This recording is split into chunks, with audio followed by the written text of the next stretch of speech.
All right, guys. This is Guess what? ABW Live coming at you from our worldwide studio headquarters right here in Palm Bay, Florida, or as I like to call it, my garage. So this is our very first episode of ABW Live. ABW stands for American Baitworks. They're a parent company of a lot of different brands out there right now. Kind of new, and we got a lot of exciting things coming along.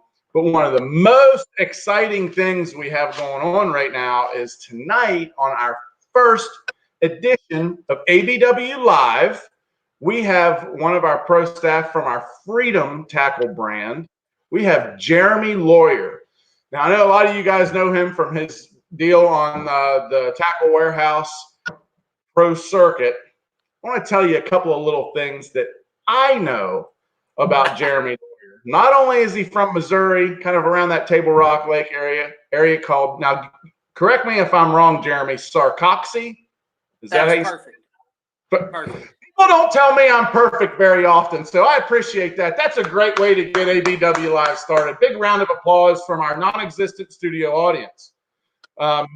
He has 3 wins with FLW Pro Circuit.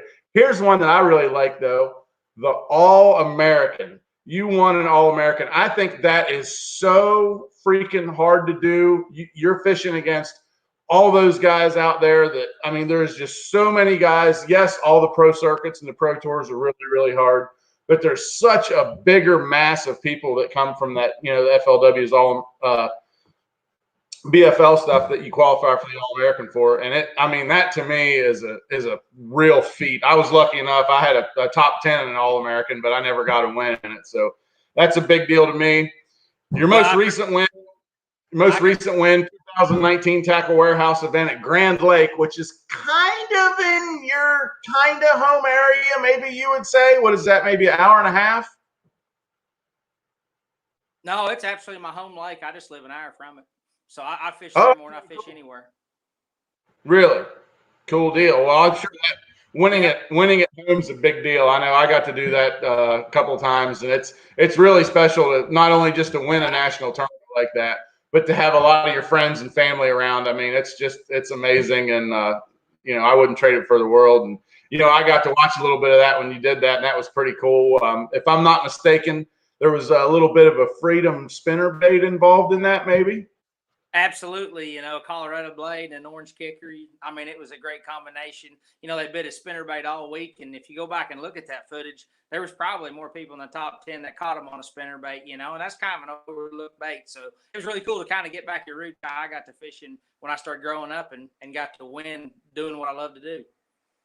You know, spinnerbait bite is one of just the most amazing bites that you'll ever get. You know, it's one of my favorite things, especially when they're aggressive on it. They just about take the rod out of your hand, you know. And another thing, you were talking about that red kicker blade on there. That's been a big deal. See, you were kind of on the beginning of that deal because, you know, that's gotten really popular this year. You know, a lot of places in the country have had a lot of rain, so there's been a lot of high muddy water, and the spinnerbait's really shown out a lot this year.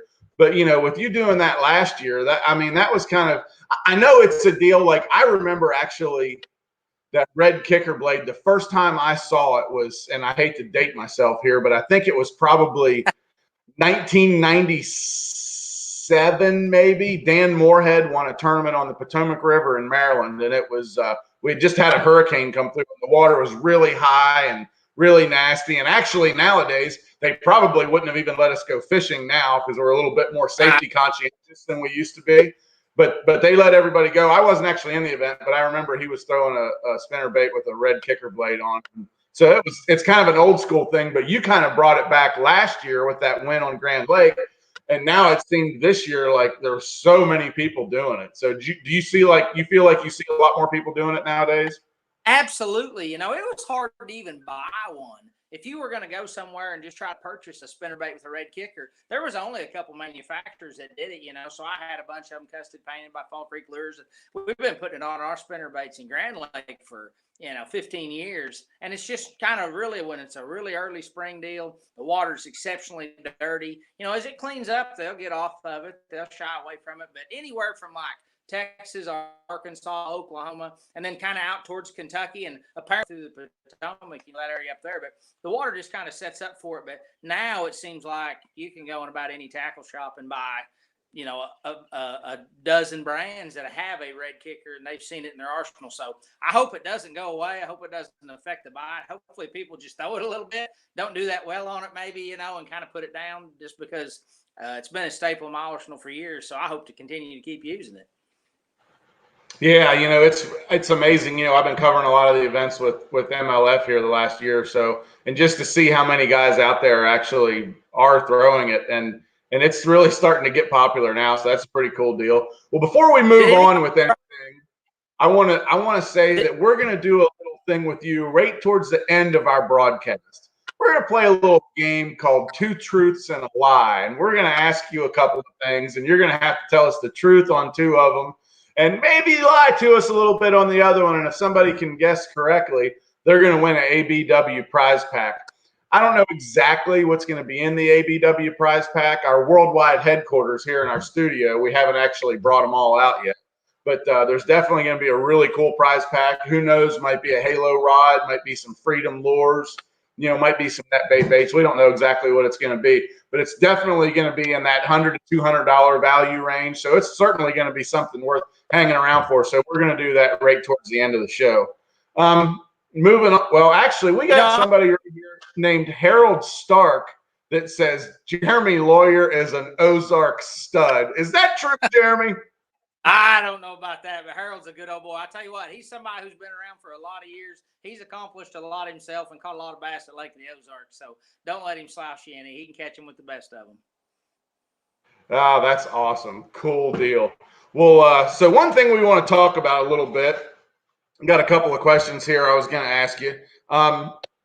What are 3 habits that, and it can be 1 or 2 or 3, whatever, but what are some habits that you have that you feel like makes you a better angler, that you feel like, this is an advantage that I have, when you go to a tournament?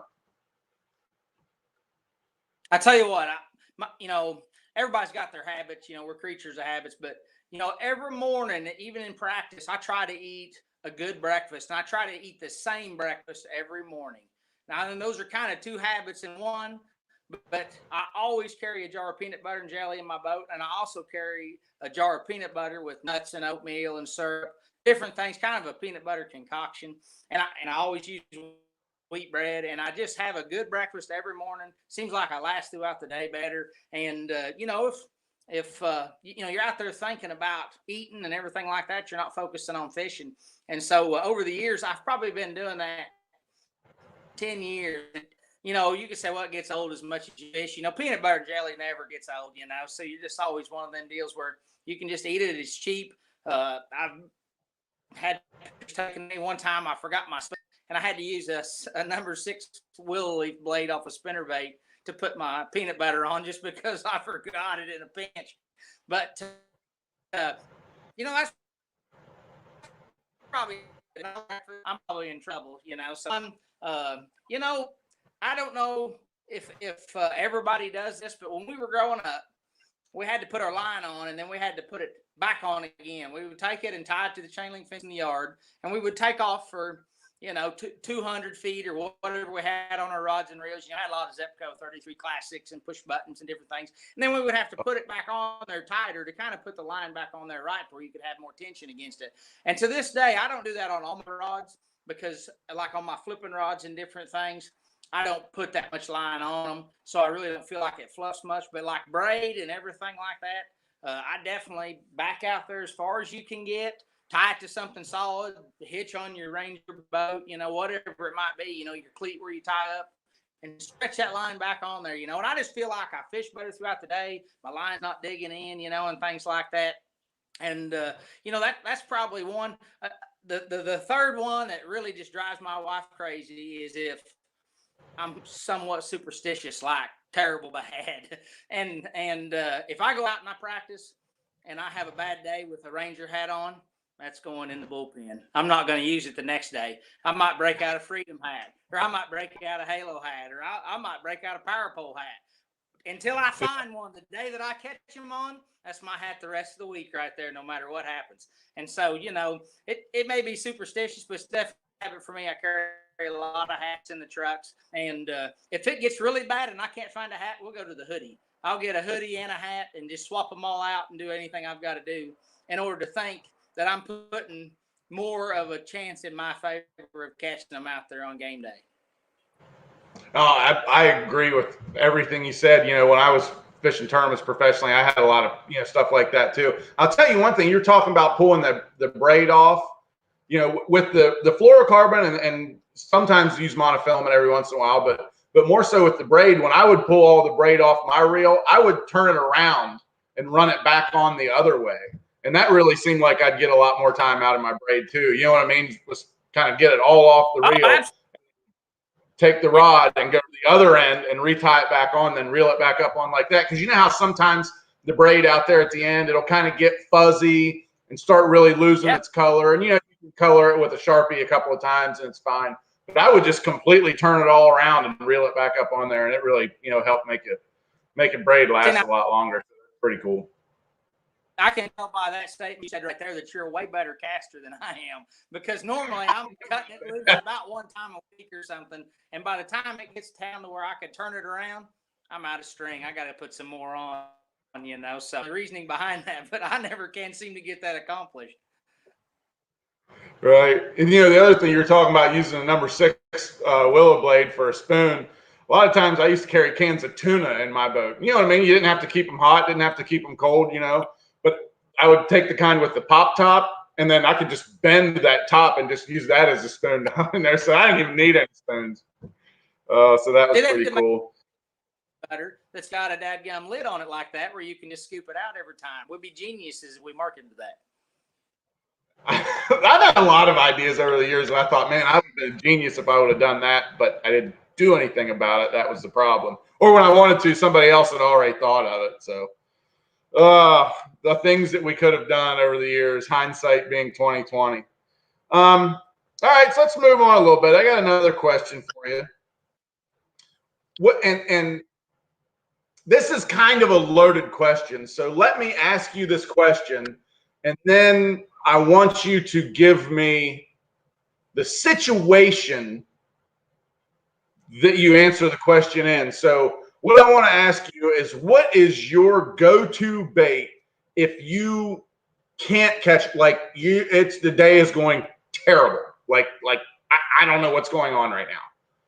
What is your go-to bait? But here's what I'm getting at by give me a situation, because your go-to bait on Grand Lake in that situation is probably a different go-to bait than on Lake Okeechobee, and a different go-to bait on the St. Lawrence River. So what would be, just give me any situation, it doesn't matter what it is, but what would be your go-to bait? When I started my career, I fished FLs, and I came up kind of through that organization. And we had to fish, 5 different lakes around home. And then we fished some team events. And around the Ozarks, right here in the Midwest of Missouri and Arkansas, you had to have a jig tied on. But when you say a jig, it depends on what somebody's favorite jig is and what somebody's favorite color is and what they picture in their mind. And so around here, we threw a little ball head jig with like a Zoom critter crawl on there, as a trailer, like a 5/16 or something. And then as the year progressed, it would go to like a flipping jig. And then maybe we might get some high water in the summertime, and we would throw a swim jig through the willow trees and things like that around the mats, as far as not mats like you're used to down in Florida, but sawdust mats and things up in the bushes where you couldn't work. But you could definitely throw a swim jig. And so a jig, when I say a jig is my go-to bait, no doubt, it depends on the situation, just like what you said for Okeechobee, it's probably going to be a swim jig. But if I'm maybe someplace like Grand Lake and there's sawdust mats and willow trees, then I might be flipping a jig around the willow trees and things like that. So it's just really depends. But no doubt, a jig day in and day out, if I'm struggling, depending on the type of cover in the United States, a jig is something that will just get you by. All around the world, no matter where we go, there's always seems to be credit populations. And so if we go to a heritage, they still have crawdads. if you go to a river like the Potomac, they still have crawdads. And so a jig is just a high percentage bait that always matches a hatch somewhere. Now, you might have to throw like say for instance, a black and blue or a June bug down there in Florida in that tannic water and things like that, where we might throw more of a green pumpkin or a perch color here in the Ozarks. But it's still going to be a jig. Day in and day out, a jig is something that's been around for years. I got a lot of confidence in it.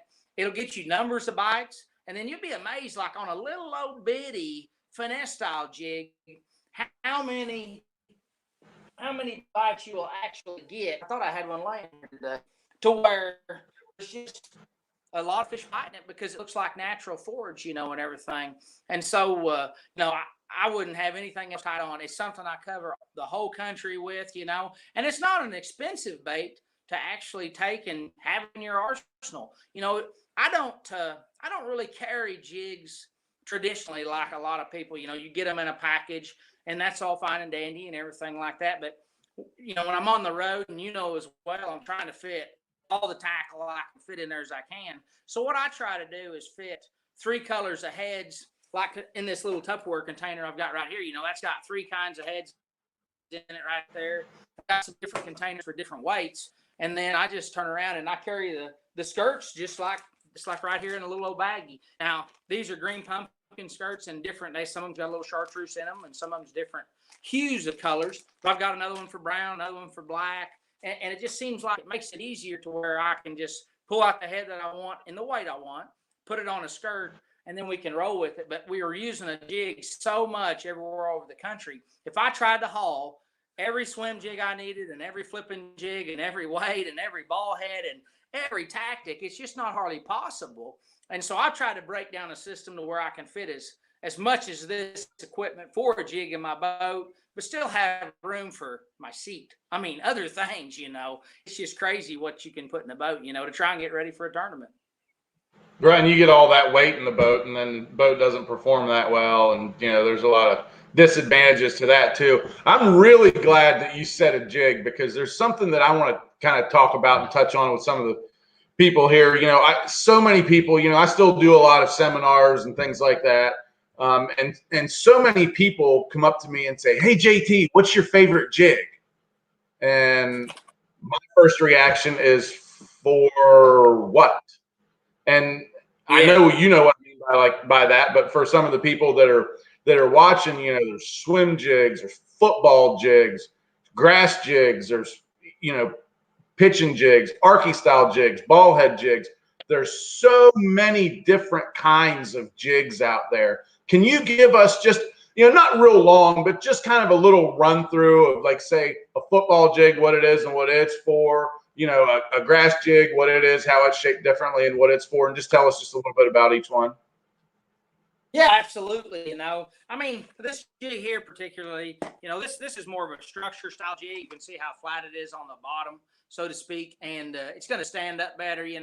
It's really not made to swim through the grass because it's just got the head that's, not made that way. I'm in my boat right now. Let me pull this up right here, and I'll just show you a couple of different designs. Of what there is, as far as like, the big thing that separates them is just the head. I mean, there's not a lot of differences. You can see here, this head's really pointed. It's going to come through the grass really well. You can tell here it's a swim jig. And then when you turn around and you've got a little finesse ball head jig like this right here, you can tell that it's actually made to come through the rock, because it's really a compact jig.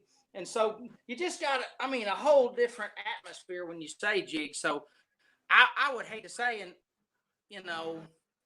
what you can do with every one of them, the sky's the limit. I mean, it's kind of like one fisherman's idea against another. It might work great that nobody's ever tried. And, a football jig is just what it's called. The head looks exactly like a football. It's made to kind of wobble and stand up as you drag it along. And, they stroke them a lot of places, and, just like that right there, just the way that you would use a jig is so much different all over the country. I saw Andy Morgan one time really stroking the jig out in the Tennessee River, and I thought he had a spoon on or something. I said, what in the world is he doing? And, that's just kind of the way that you work it around there. But when you get around here in the you might get a reaction bite from one, maybe coming out of a brush pile or something. But for the most part, we're pretty much drag, short hops and things like that.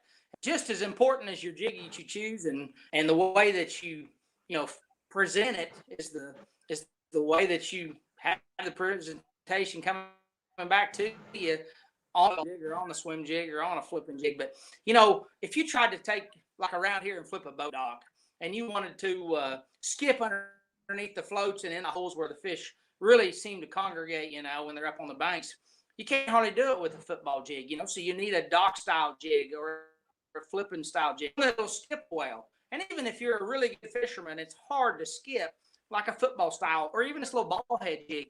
It's not really made to skip. It doesn't weigh enough. And a swim jig is just really not made. You might be able to skip it in there, but you won't be able to work it back through the cover, possibly depending on its design. So every one of them's got a different setup and a different use. It's just like having a bunch of wrenches in your tackles. It is, and a lot of the things with a jig is the line tie, and we reference that as like a vertical line tie, which is one that's straight up and down, kind of in line with the hook, or a horizontal line tie, which is one that would kind of be parallel to the hook like that. And a lot of times that makes that would be a vertical line tie. Yeah. Yep. There would be. Yep. That would. Exactly. Yeah. But that's just come through grass a lot better, and the horizontal one. It's much better for like a football jig and stuff like that. So there's a lot of different things with the jig, and that's why, to me, any company that really is going to have, let's say your jig game is strong. If they have a really strong jig game, you can't just have one or two jigs. Like, you have to have a lot of different styles, because a skipping jig is not going to work very well as a swim jig, and a swim jig is not going to work very well as a stand-up head or like an arky style, like I know you guys like to use out there a lot. So there's a lot of different things. I will tell you one thing, in my opinion, about a jig, though. The same daggone colors seem to work, whether it's a football jig, whether it's a grass jig, whether it's the colors that work in your area. Like, I know there's different regions around the country. But the colors that work there, it doesn't matter if it's a swim. The one caveat to that is when the shad spawn. Obviously a white swim jig is the way to go. But anytime other than the actual shad spawn, your green pumpkins, black and blue, depending on the water clarity and stuff, whether it's a swim jig or a flipping jig or an arky jig or sky's the limit jig, the same basic colors always seem to really seem to work for me. So it's just just like you said about how you carry them in your boat. You'll carry a sack of skirts and then a bunch of different heads, and you just grab a skirt out and a head, put it on there, tie it on, fire it out there. Like, that's a really good way to stay organized. And I used to do that a lot with spinner baits. I would carry a bunch of 3/8 heads, a bunch of half heads, and a bunch of 3/4 heads, and then all the little clevises and the different blades and everything. And I used to really, really fish spinner baits. I still do fish spinner baits a lot, but I used to carry in my boat, I had 2 or 3 boxes, our plastic tackle boxes we carry in our boat. I would have just spinnerbait parts and skirts and blades in there. And if I felt like it was a spinnerbait day, I'd just sit down, and I had the little pliers in there, and I'd just make one. Whether I felt like I needed 2 willow blades, felt like I needed a willow and an Indiana, or willow and a Colorado, or a Colorado and Indiana, or gold, or maybe even painted blades, or whatever I thought it was. I didn't have to carry 500 spinnerbaits in my boat. I'd just sit down and take 2 minutes and make what I felt like, in my opinion, for the conditions, was the perfect spinnerbait. And sometimes as a day progressed and the sun popped out, I would sit down and change from painted blades to a gold and a silver or gold and nickel combination blade. You know what I mean? So it really was kind of cool to give you the opportunity to have that kind of stuff and to be able to change around like that. So that's it's just a similarity that I see how you do with your jigs is how I used to do with my spinner baits. One other thing to touch on after JT, even with the color and everything, is sometimes your jig color might be fine, and all you have to do, depending on your presentation, is just change the trailer. A lot of times you can start off with, like, say, a Zoom Z-Crawl Junior and turn it this way, and you got a perch imitator. You turn it this way, then you got a crawl imitator. And then maybe you go to a pocket crawl or something, and something really got a lot of flapping action. And then you just go to like a beaver style bait to where it has no action whatsoever. And, a lot of times just changing the trailer will solve the equation rather than cutting that skirt off or that jig off and going on. And so, one thing we always do is I carry jig trailers, and I've got like, four different styles in a container, just so that maybe the color's perfect, green pumpkin jig and a green pumpkin trailer. But instead of having one that has no action, I go with something that's got a lot of action. And it's just really something simple as like that I've learned from just traveling over the country that can really entice a lot more bites. Or even if you're getting a few bites, go from just feeling that mushy feeling to absolutely throttling it, when you flip into the boat dock, just because you got a better trailer or a trailer that they perceived as better.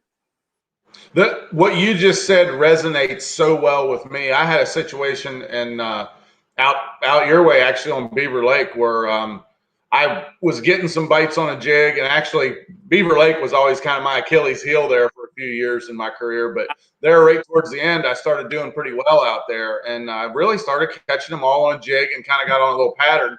But what you said resonates so well with me, because I changed and put change trailers a little bit. I'm getting bit on a jig. I'm figuring out this pattern I'm getting bit on. But I went to a different trailer, and just like you said, they went from just picking it up, and I was still catching them on it, but they went from just picking it up to when I went to that certain trailer. I mean, they were thumping it. Like every bite was like just knocking a foot of slack in your line. Like I could really, not only did I get more bites, but like I said, the ones that bit it, I mean, they freaking hammered it. I mean, like just boom. It was like those ones that just get you excited every time. You'd think it's going to be a 4 or 5 pounder, and it would still only be a 2.5. But you're like, when they're not slacking your line like that, you're like, oh my God, what's this going to be? So but like I said, that is such 100% true. And another thing you can do with trailers on your jig, the bulkier of a trailer you use, you were talking about the different baits you like to put on the back of them. The more bulky of a trailer you use, it can also slow the fall of your jig down, and it can also, just displaces more water. And I think sometimes they get on like that, they're wanting bigger baits sometimes, and sometimes just putting a bigger, bulkier trailer on it not only will get you more bites, but it'll get you those really hard bites too. So so for instance, talk about right now, like I'm sure out there where you are, what's some of the seasonal patterns that like you guys have going on out there right now? I'm sure you're probably just like immediate pre-spawn, like maybe they might be starting to want to spawn a little bit. Where are you guys at out there? Well, I tell you what, we were on Table Rock today on the water, and we started off in the morning fishing the old bank line. The lakes come up, say, like 5 foot. And so there's a lot of bushes, and it's almost like there's so much cover up there that they got a lot of places to hide. But a lot of the fish haven't went yet, or as of this morning.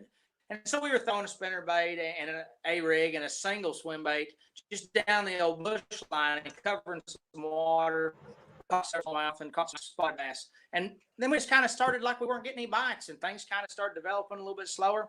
So we moved back into some pockets and started going back into where you would think a fish would be spawning. And it was amazing how transition just today of the largemouth cruising back behind the bushes, start throwing a floating worm. And it was unbelievable that the spawn is getting warmer or closer every day, because every night's getting warmer. The days like today, it was probably 65 out there today, nice and sunny. Had a little bit of wind, and the lake's got a little bit of color to it, so it's warming up a little bit faster. But I think from the transition from pre-spawn to spawn, it's just going to be a very short window in the Ozarks right here. It's normally pretty long, dries out for 2 or 3 weeks, and then we got a couple weeks of spawn, and then a couple weeks of garden, and then they kind of get post-spawn. I think we've got a moon coming. The water's high, it's kind of dirty, and it's really warm, and it's just going to make for an explosive move to the bank here. Just in the, I mean, like right now, I'm gonna go again on Saturday, and I'm expecting it to be a full-blown foot bushes, 2 foot of water, going to be right back there, the mix of everything. But it was really something to see how fast those fish moved today, just back into that stuff. So no doubt it's going to happen here anytime, And I caught a bunch of crappie yesterday at Grand. And even by the end of the day, they were starting to move from out on the first boat dock into the cove or second boat dock towards the third, the fourth, the fifth. Just as the hours went by, I could see Yep. that they were leaving from dock to dock, and they're just heading towards the backs. And so, it's just that time in the Ozarks. Everything's really healthy. Everything's fat. And we're lucky that we've had a lot of rain, not necessarily because my yard needs it. It's absolutely terrible like that. But the fishing is really going to be good. The spawn's going to be good. And so it's really moving that along nice. Yeah, one of the things you're talking about with those fish being way up in the bushes and everything, that's one of my favorite things to do. But what else you mentioned, even about watching those crappie, like I just think it's really cool to, like, when the fish are on the move and you're actually watching that progression even throughout the day. That's something that's really cool. Yeah. We got a question from Jeremy Woodall, and he wants to know from you, Jeremy, is there a swim jig that you prefer for swimming around wood? One with a little heavier weed guard that might not hang up as much. What's your pick for that? Well, I tell you what, I'm kind of getting to where I spoke with John Cox some about this down in Florida, and I wasn't really one-on-one with him. There was a group of guys standing there, and I was just kind of listening to him, and he was talking about a Strike King jig that's actually got a Texas rig style hook in it to where you could throw it through different types of cover, and he was talking about pad stems because you rig it like with weed in your swim bait, and then there is no weed guard. And so Freedom makes one of those. Well, shoot, that's a no-brainer. If John Cox is saying it, I'm going to start listening. So I got to where I've been playing around with that some. And I think you get more bites with that style. But the problem that I have, and that somebody new using it is going to have, and has to learn, just like running a new old truck or anything, is that you have to give that fish a second, just like a flipping jig, and then rip it on him. Because if you'll give him just a second to put that in his mouth better, you'll hook him really deep. And it's kind of like a chatterbait bite. Set the hook on him right out of the gate. But that's very hard to do, even on top water or anything.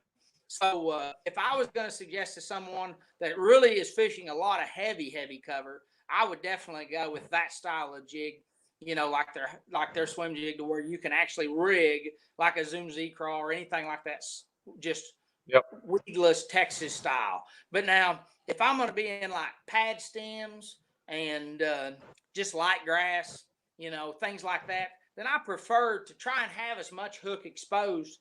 And even with that type of jig, I'll still just put a straight shank hook on it, because with Freedom you can change the hook, and just slide my trailer right up on it, Texas rig, and just throw it exposed. Because a lot of times it's moving back and forth, and when it hits a pad stem, it'll just deflect. And the hook and the weed guard's really not doing too many different things. I still throw a weed guard, especially around boat docks, because there's cable, there's chain link fence, there's things that you're definitely going to hook and not get your bait back. And so I prefer one with a weed guard in that situation, but just for the fact that when you're over a cable or under a walkway, you don't necessarily have your rod where it needs to be a lot of times. And I want to have my hook exposed to where it'll just more or less do the job itself.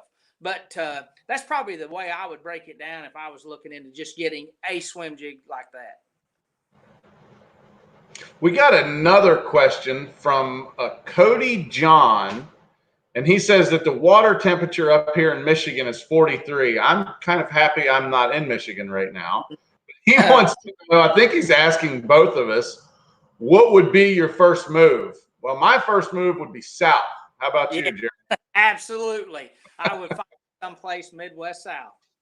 Yeah, no, I know a lot of the guys that live up there. They catch them. I mean, right at ice out. I got a lot of friends that live up in that northern part of our country in southern Canada, and I mean, I know they catch them.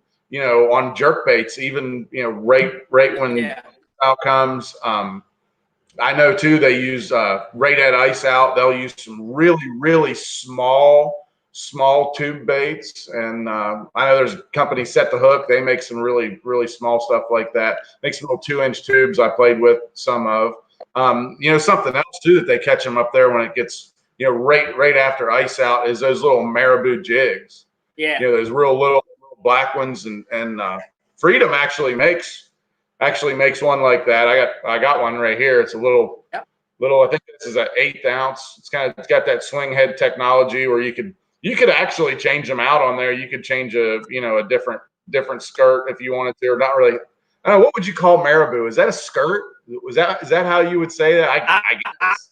Like a hair or whatever. I'll tell you a If you little want, trick if you about want to change your hair, and I'm not talking about being Al Sassoon. Now I'm talking about hair. You can change your hair with the freedom, the marabou swing jig. So, but that's one of the things that I would go with. I'll give you a little tip about that particular bait right there. Is that when we were at Sturgeon Bay last year catching smallmouth, and it was early and they were coming in to spawn, I couldn't get them to eat that daggum hair jig, and it didn't matter what I threw. I couldn't get them to eat it moving.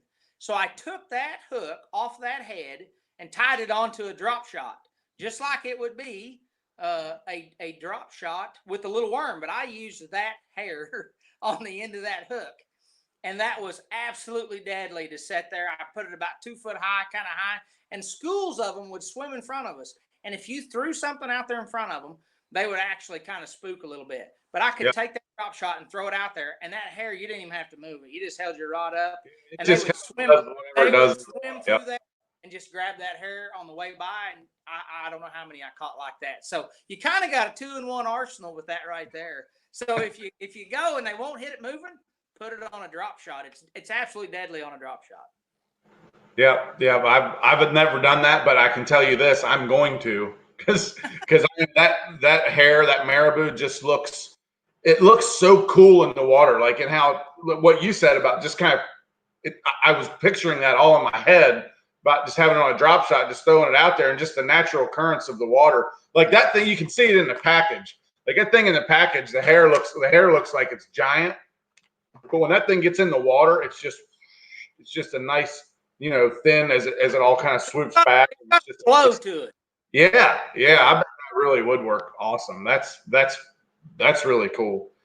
Well, so I got a couple more questions, and we're going to run out of time if I don't move on here a little bit. So I want to ask, well, first off, I want to say we gave a little bio of you at the beginning of our little ABW Live here from our world headquarters studio in Palm Bay. But here's a stat about you, my friend, that I find personally, because I was in this game for 22 years, that I find personally pretty awesome. 43 top 10s in FLW competition. I mean, dude, I don't care who you are. That's pretty stout. I mean, that's saying something to me. I mean, a guy wins a tournament here, that this is just my opinion, and I might catch some flack for this, but anybody can get lucky and win a tournament. Maybe not anybody, but you know what I mean. Yeah, absolutely. Anybody can stumble on a mother lode, find the magic bait, whatever the excuse is. Anybody can win a tournament. If you put yourself out there enough times, it's probably going to happen. The guys that have a bunch of top 10s, guys like you, that's what impresses me.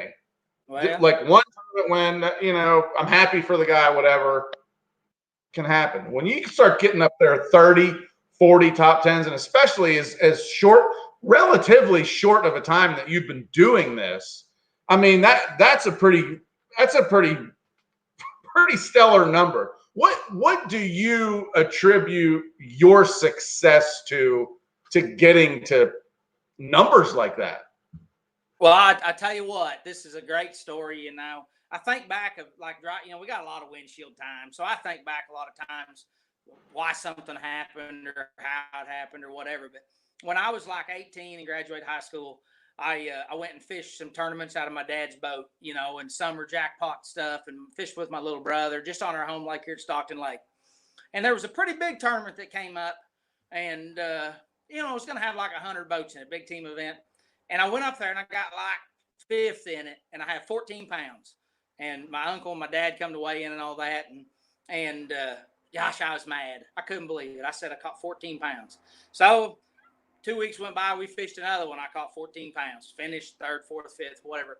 But all summer long, I did not win a single event. I was in like the top 5 in 8 or 10 events. Never could. And I had decent bags of fish, 12 to 15 pounds. And one day I told my uncle, I said, I'm about ready to give this deal up. I cannot win. He said, I'm going to tell you something from an old man. If you stay at 14 pounds the rest of your life, in every event, you watch what your bank account looks like, and the guy that won today, you see where he's at 20 years from now, and you let me know how that turns out. And I'll tell you what, I talk about that a lot, and he's 100% right. If you can focus on how to get five the fastest, no matter what body of water you're on, no matter if they weigh 10 pounds or 15 or whatever, or 6, depending on where you're at, by the end of the day, you're going to fish better and you're going to have better flow. You're going to make better decisions. You know, you still got to capitalize on opportunities. I feel like I put a lot of effort into my game as far as trying to have the right tackle, the right line set up, the right hook set up. You know, I put a lot of time just on the water. But I think if a guy has a mindset that I'm going to go out there today and get a top 10, and if I get the chance to win, I'm going to put a nail in the coffin. And if I don't, I'm going to finish 5th or 6th or 3rd or whatever it is. And it can be frustrating, make no mistake. But I think at the end of the day, you'll survive longer in the sport, and then you'll financially be able to go to the next tournament. And maybe you'll get a chance to win the next one. But that right there is absolutely how that all laid out for the last, I'm 42 years old. And since that was probably back when I was 18 or 19, you know, before I owned a boat. And it's just something I always try to keep in mind. So when I go out on game day, there's been some times where I turned left and I probably should have turned right because I might have been able to win right. But I went left and got 12 pounds, and then I went back right, you know, whether it was the right decision or not. But, you know, that's just kind of one of those things. Winning seems like it's something you got to kind of let happen rather than I'm going to go win today, you know. And other guys, kind of like what you said, you can get lucky in a one-day event and go win. But to do it in multi-day events, you know, it's kind of got to happen, and you kind of got to give yourself a chance. No, absolutely. I agree. And I will admit, over the 22 years that I did this, I had some times in my career that I didn't adhere to what you were saying because I just wanted to win. I mean, I'm not going to lie to you. That's how it was. Like, I just decided I just want to win, and that's what it is. And I got fortunate enough to win a few events, and I don't think any of them were ever the decision of when I thought I was going to win. Like, I've won 5 national events. 2 of them going into it after the practice I had and how everything was setting up, I kind of felt like, can't say I was going to win, but I was pretty damn excited to get out there. Like, you know, like, that's how I was at Grand Lake. Yeah, but the other 3 wins, I had no freaking idea. No, if you would have told me taking off the first morning of 3 of the national events that I won, if they would have said, hey, will you take 40th and go home right now? You know, top 50 getting $10,000. Will you take 40th and go home right now? Damn right. I'm gone. Hand it to me. I'm out of here. And then ended up winning. So that's you never know. Like one of them, like I had a event on Lake Champlain that I won in 2012. I didn't even think I was going to get a check. Like, you know, and but you know what? Sometimes, and I've seen some of your tournaments. I think I've seen this with you before too. Sometimes that frees you up to fish the moment better. You don't, like, Tuesday in practice, I reamed them over here, like, and they were all just, every one of them was just a giant, you know, like a dong hammer, and you know, whatever. Like, and it gets you, like, you have to go over there and you spend the rest of the tournament over there because there was all 6-pounders there. They're gone. But since you caught them there on Tuesday, you can't get that out of your mind. Where when you have a bad practice, you're fishing the way you should fish. Letting fish tell you what to do. So that stupid little pea brain that I got stuck between my eyes up here, it's messed me up on all kinds of stuff in life, not just fishing. That's a whole nother story. So, but it does. It when you have a bad practice, I learned in my career, it's not that bad. You know, some guys like, our sport is so mental, and some guys let that thought of a bad practice really let them, you know, it gets them down. And when I say our sport is so mental, if you want, you can back me up on this. All the guys on the Tackle Warehouse Pro circuit, all the guys on MLF, all the guys in the Toyota series, they can all crank a ledge. They can all skip a jig under a boat dock. They can all throw top water. It's the decisions that you make throughout the day that make the biggest difference in where you end up in the results at the end of that day or the end of that event, the end of that week. And yeah. That's the thing. If you can keep that mental attitude we're all human. So you can it's okay to get down a little bit, but don't let yourself get too down to where you start making just terrible decisions. You know what I mean? Yeah. Like if you have a bad practice, I used to kind of look at it like, well, at least I know a bunch of stuff not to do. You know what I mean? Like seriously, you've got to. Like I've eliminated a whole bunch. I'm going to be, if I had a terrible practice, I'm going to be more efficient and a better angler the first day of that tournament than I was when I got here because I've eliminated a lot of stuff. So that's how I try to look at it. And I think that was something that helped me. And, obviously like it's worked for you too. Yeah. That's something that I've learned to grow with through the last 3 or 4 years on the tour and everything, just because the fact that is such a strong part of your game, and sometimes you just need to trust your gut and roll with it. But you're exactly right. Even at the All-American when I won, my boater or my co-angler looked at me the first morning of takeoff and said, "Are you nervous?" I said, "I am so afraid of disappointing my daughter today. I don't even know if I can catch a keeper." And I went out there and led the tournament 3 days and won, and it was kind of meant to be. But I'm telling you what, I didn't even know if I could catch one. It was unbelievable the way some of this goes down. So, that's something I think that fishermen of all levels need to focus on, even on the days where you caught them in practice and you smashed them. I thought going into 10 tournaments just here locally, team events, we're going to have 20 pounds, 9 o'clock. 9 o'clock, we ain't caught one. I'm like, well, this ain't very good. Yeah, so, just because you caught them in practice or you didn't catch them in practice, that makes no difference. Everybody put their pants on one leg at a time that morning. You're going to call your number and you're going to blast off. And whatever you catch in the next 8 hours is what makes a difference. That other 3 days before that didn't mean nothing. That ain't the hell beans, is it? I'm telling you. Oh, that's awesome.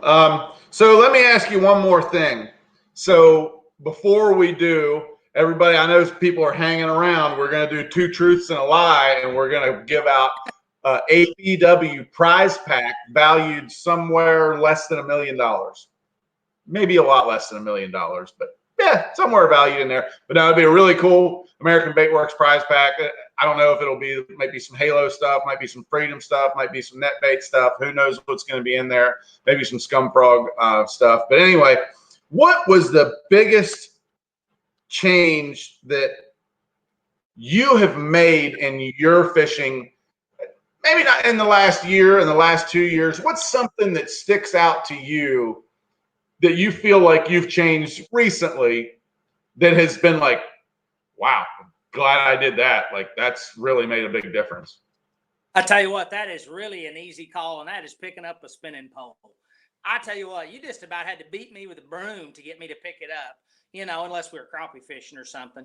And I always knew how to use it, but I didn't see the advantage of catching larger fish on it and what you could actually do with like a Ned rig and a drop shot and that marabou hair jig and things like that, to where now it's really opened my eyes to where my spinning game, I feel, is a lot stronger. And when we go to places, it's not like how I fish here at home, because at Grand Lake, if I pull out a spinning pole, I'm in trouble. This is going to be a bad deal right here. But like, we go to St. Clair or we went down to Hamilton for the Cup last summer, things like that. I weighed in, 80% of what I caught on a spinning pole. And so it's just an arsenal that putting me out in different parts of the country, fishing the pro circuit and different things. I've learned that that's part of an arsenal that up there, that's kind of their flipping stick. When you get up there at the Great Lakes and things like that, I was amazed at how many guys did not have a bait caster on the deck. I'm like, oh my gosh, these guys don't even have bait casters. They're going to throw spinning rod all day. And then they just absolutely seined them I mean, you watched them, you got out there in groups, and I mean, it's really something. That is their specialty. And it didn't take me very long to say, I'm going to have to learn how to use a spinning rod and braid, the fluorocarbon knot. And I mean, this is going to be a big difference right here. And so that's probably the strongest part of my game that I feel like I've stepped up. It's definitely cashed me some checks when and you always need a damn check. So, I mean, just whenever you need it, a lot of times if you go to them places and you're bullheaded and you say, well, I can do it on a bait caster. They're going to hand it to you. So, I mean, I really just kind of got that bullheadedness with a spinning rod out of my mind, and it's really opened the doors. That's one thing with me too. I have always, and everybody I know kind of knows me as, Florida guy and braid and a big flipping stick. And yeah, I've won some tournaments like that, but I've always been a fan of the upside down pole. Like seriously, I always have. Like the lake I grew up on up in Maryland, this is back before like stick worms of today. Like my favorite one now is obviously net bait salt lick. But it goes back to Clearwater Lake, a lot of boat docks. The fish there was no shad in the lake. Fish just lived under the boat docks all year long. But they didn't really like sometimes if they were biting good, you could use a bait caster and skip a jig under there. But we used to use like the old centipedes and the old French fries, and wacky rhythm. Like, I'm talking about before that stuff was cool. And we used to win a lot of tournaments up there with spinning rod, and and it was kind of funny because the spinning rod always gets that genre of, you're giving up, you can't catch anything, you're giving up. But it was funny, like, so with me growing up running around that lake, and luckily we won a lot of tournaments on that lake. And when they were on the docks, like we won a lot, not all of them, but we won a lot of them. When we would run around the lake and see somebody fishing with a bait caster, we would snicker at them because we knew they couldn't do what we were doing. There's no way you cannot skip a centipede under a dock with a bait caster from 20 yards back. Because it's real clear water, you can't do it. So I grew up always kind of having an affection, for the spinning rod. And it really, like I said, even though, don't get me wrong, I love pitching a big weight in a mat and feeling that tunk and wrestling a big 8-pounder out of there. But I've always had, that. And even last year, the first year of me doing the commentating for MLF, most of the tournaments I fished were up north, and I probably had a spinning rod in my hand most of the time. I did the Toyota Series last year, some of them up north, did the Thousand Islands Open, the TIO, and did some of those tournaments. That's a lot of spinning rod stuff. So, and then it comes full circle because the anglers nowadays are so, you have to be so good at so many things. You can't, these days, you can't be successful and be a one-trick pony. You can't. You have to, the anglers are so good. There's so much information out there now that you have to be able to do a lot of things. And a spinning rod is just, man, it's just another gun in your arsenal. You know what I mean? That you have to be able to look at what happened at the Bass Pro Tour last week, a few weeks ago at Lake Fork.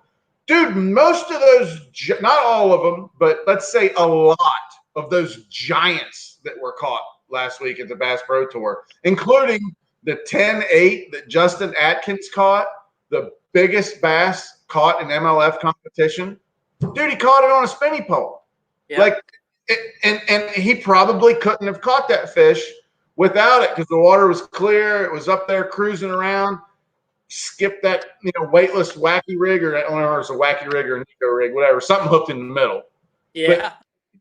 But he couldn't have done that with a bait caster. And I know there's somebody out there watching right now that's probably like, I can skip it with a bait caster. I sure can. Like skipping a round rock. You know what I mean? Like it might bounce twice, but you're not going to be able to do what the other guys can do and just feather that thing and just make it. Something about this is I think the spinning rods have got him to be a better quality setup too. Right. I've been playing around with a couple of halos, and stuff, and I mean it just seems like what you can do with one skipping, or what you can feel with one, and then the distance you cast. I mean, everything about it seems like from the reel seat on, it's just better than what it was 10, 15 years ago when I picked up my first spinning pole, and I'm like, really, I got to kind of use this thing, So I do think technology's brought a lot of that along to where the quality's way better. I agree with everything you just said, and I also feel like the braid to the fluorocarbon layer, and even though I hate tying it, but the FG knot, and braid and fluorocarbon has made a spinning rod be able to catch 10.5-pound bass, and it's made you be able to cast even. Because, dude, you think back, like when I started, like, I don't know, so old I don't even remember anymore. But whenever I started fishing with a spinning rod, it was 10-pound monofilament. And dude, you would win many times throughout the day. Like you'd have to bite your bait off, throw your line in the water, and take off troll all your line off, and drag it for a little bit to get all the spin out of it, then reel it back in, tie your bait back on. Spool off the reel. Just go flying everywhere. Cuss words flying stuff I can't say right now, but boy, I say it out in the boat. But yeah, and now with braid and fluorocarbon leader, you can get away with a little heavier line and clearer water than you used to with fluorocarbon. The braid is just so much easier. That FG knot, dude, and it goes right through your guides. You can't even hear it go through your guides. I mean, it's really one of the best things. So, all right, now I think it's time. Actually, we got a question from Dave Santone. Says Freedom Tackle lures even work into clubs and with the hot babes. Is that true, Jeremy? I didn't catch what you said there, JT. He said Dave Santone says Freedom Tackle lures even work in the club to reel in the hot babes. Have you found that to be true? I don't know about that. I never tried it either. I haven't been to a club in a long time, but apparently Dave Santone really likes Freedom lures for that. So the next thing, this is going to be our last little segment here. We're going to do 2 truths and a lie. And then I'm going to pick somebody out of all the people in the cyber world that are watching right now, watching us coming at you live from the ABW World Broadcast Headquarters right here in Palm Bay, Florida. We're going to do 2 truths and a lie. So what we're going to do is I'm going to ask you to tell us, it's got to be kind of fishing related, but maybe not. But give us 2 things about you or your fishing that are true and 1 that's a lie. And the first person that comments in, just like Charlie Fishburne that says, I too hate tying an FG knot. Me too, buddy, but I use them all the time. But the first person that comments in with the right answer that's a lie is going to win an awesome American Baitworks prize pack. I have no idea what's going to be in it, but it will blow your mind, I promise. So, all right, Jeremy, go ahead. Give me 2 truths and a lie. I tell you what, I don't know that I have ever caught a saltwater fish. I really can't stand some of my wife's cooking, but I just eat it anyway. And I used to have a frozen bass as a pet when I was a kid, and I would put it in my tricycle basket.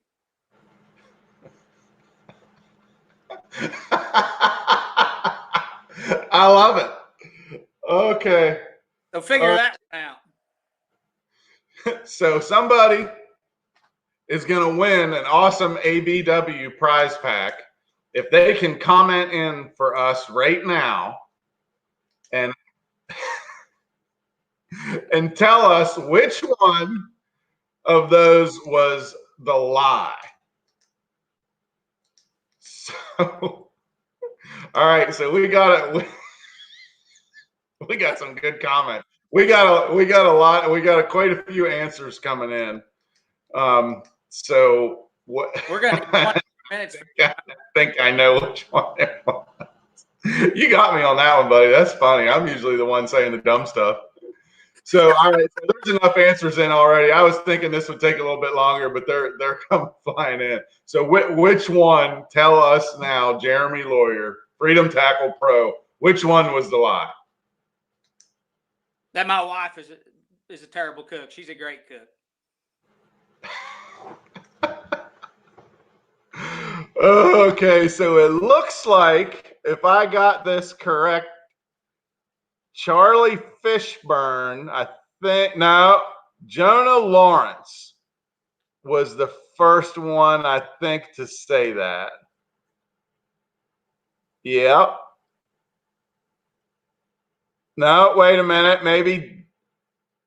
Maybe Dan Healy. Dan Healy, I think, was the first one to say that. So, Dan, if you're on there, just send us a PM. I think that's how we're probably supposed to do it. Send us a PM and with maybe some of your contact information, and we'll get that awesome less than $1 million prize pack out from the American Baitworks brands. Like I said, I don't know what's going to be in there, but it's going to be really, really cool. Jeremy, I really appreciate you being on here. I'm sure we're going to do this again. We've all got some time to hang around, Absolutely. so we'll be doing this. Well, so you said you're going to go fishing again on Saturday? Absolutely. I'm going to go to Grand Lake and see where the crappie are setting. I like a man that knows how to go cut the sides off of something every once in a while. I'm a very big proponent of catch and release with not just bass, with everything. But I'm also a big proponent of, if you want to keep some to eat them every once in a while, as long as you abide by the laws and the state limits, man, I love a good fish fry. I like grilling fish. I like cooking fish any different kind of ways. I'm lucky to live here in the Palm Bay area. I got freshwater and saltwater. Actually, I live about equal distance from either one, so I get to do some saltwater fishing. And actually, I'm going to do some of that. The wind's supposed to calm down here in a few days. I'm going to get out and chase some cobia and try to put some of that in the freezer. Tomorrow morning, I am going turkey hunting because turkey season came in here in Florida, and I got me a little honey hole in the south part of our county here that I'm hoping to bag me a gobbler on. I've been down there a couple days already, and no luck so far. A lot of talking, but nobody wants to commit to me. So hopefully tomorrow will be the day. But I want to really thank you so much. Thanks everybody for watching. I'm sure that we are going to have another great show. I think we're going to have Cliff Crochet is going to be on Tuesday. So we're going to do these is for the next little while, Jeremy. We're going to do these every Tuesday and Thursday nights, 7 p.m. Eastern, Awesome. 6 Central. Awesome. Maybe we'll have you on again. So thanks so much. I appreciate it, everybody, for watching the first installment of ABW Live from our world headquarters studio right here in Palm Bay, Florida. Thanks, everybody, for watching. See.